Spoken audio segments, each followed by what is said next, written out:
港人喺中山買樓啊，最容易買錯個福位咧，就係以為旗杆新城係一個板塊，咁啊10個港人咧有8個都搞錯啦。今日咧就同大家講一講旗杆新城呢一個板塊，根本咧就唔係一個地方，而係咧橫跨咗4個板塊啊，價錢可以爭1倍，而且配套同埋生活節奏咧係完全都唔同嘅喎。咁你有聽身邊啲人講咧，又或者樓盤嘅銷售講，又或者咧你係上網搜都好啦。咁大家所講嘅旗杆新城點樣啊？咁有啲一講呢個價錢咧就12,000蚊度，咁有啲講咧係25,000蚊一方，仲有啲人講咧樓下就係山姆超市啦，仲有樓下係地鐵，但係有啲人講咧樓下咧仲係一個工地嚟嘅喎。咁啊點解會爭咁遠呢？因為佢哋講緊嘅呢個旗杆新城咧係完全唔係同一個地方嚟嘅啦。咁其實咧旗杆新城咧佢係分咗4個板塊嘅，咁包括有我哋嘅東區啦、港口啦、食記啦同埋火炬開發區嘅，每一個板塊嘅入手同埋邏輯咧係完全都唔同嘅喎。咁啊，第一個板塊我哋睇睇呢個食記嘅總部經濟區啦。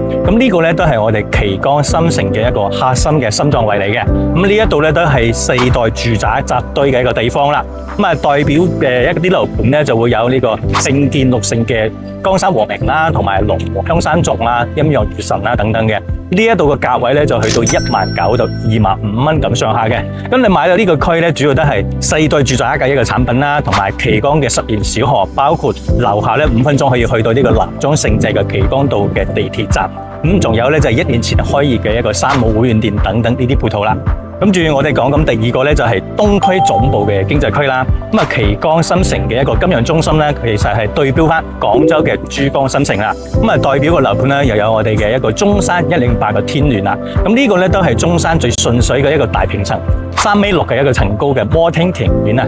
咁啊總價咧就去到550萬咧到800萬左右嘅，而且咧港華客戶都佔咗有30%嘅比例。包括同片區入邊嘅一個保利朗悅咧，都係東區嘅一個4.0產品嘅代表嚟嘅啦。咁你買咗呢個區咧，主要都係睇啱呢個頂號嘅大平層嘅產品嚟啦，同埋呢個中山版嘅珠江新城金融總部啦。咁啊，然後咧係第3個板塊咧，就係我哋邊緣城市區嘅港口方向啦。咁呢一度咧，主要就靠緊我哋港口啦，同埋西區呢一邊嘅，承接翻咧都係核心區嘅一個外溢資源嚟嘅。代表嘅樓盤咧，主要有我哋嘅展譽江魚灣啦，同埋呢個城江御景嘅。咁啊，單價咧就只需要12,000蚊左右。咁你買到呢個區咧，主要都係睇啱咗呢個核心區嘅外溢性價比啦，同埋呢個商業同埋地鐵咧都可以靠翻呢個核心區慢慢延伸過嚟呢一度嘅。咁啊，第4個板塊咧就係我哋嘅火炬延伸部分啦。咁啊，規劃上邊都係屬於旗杆新城板塊，但係地理上咧都係屬於火炬開發區嘅。喺4個板塊入邊咧，規劃兌現時間最遠嗰個啦。咁我講一個真實嘅對比你就知噶啦。咁啊，江山和明咧呢個4代住宅咧，單價就20,000蚊左右，5分鐘可以去到南莊勝謝嘅地鐵口啦，同埋仲有呢個旗杆嘅實驗小學。但係隔籬嘅城江御景咧，單價就只需要101蚊吓，咁啊，而且咧仲有1線嘅江景啦。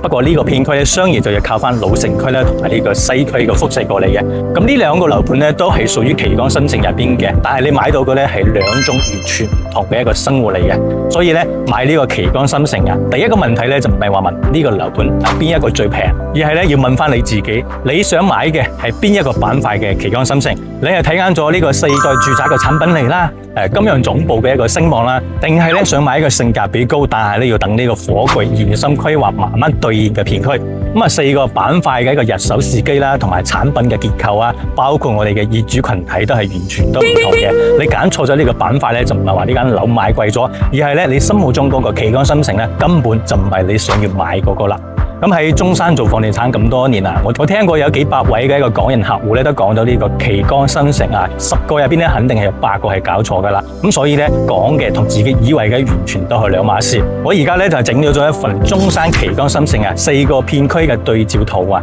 咁啊4個板塊嘅具體嘅範圍啦，代表個樓盤啊、價錢啊，同埋咧配套兌現嘅一個時間等等嘅一張圖咧，可以睇清楚你自己睇緊嘅嗰個樓盤咧，究竟係邊一個板塊。評論區咧可以打返旗杆新城4個字吓，咁我可以私信一份俾你做一個參詳。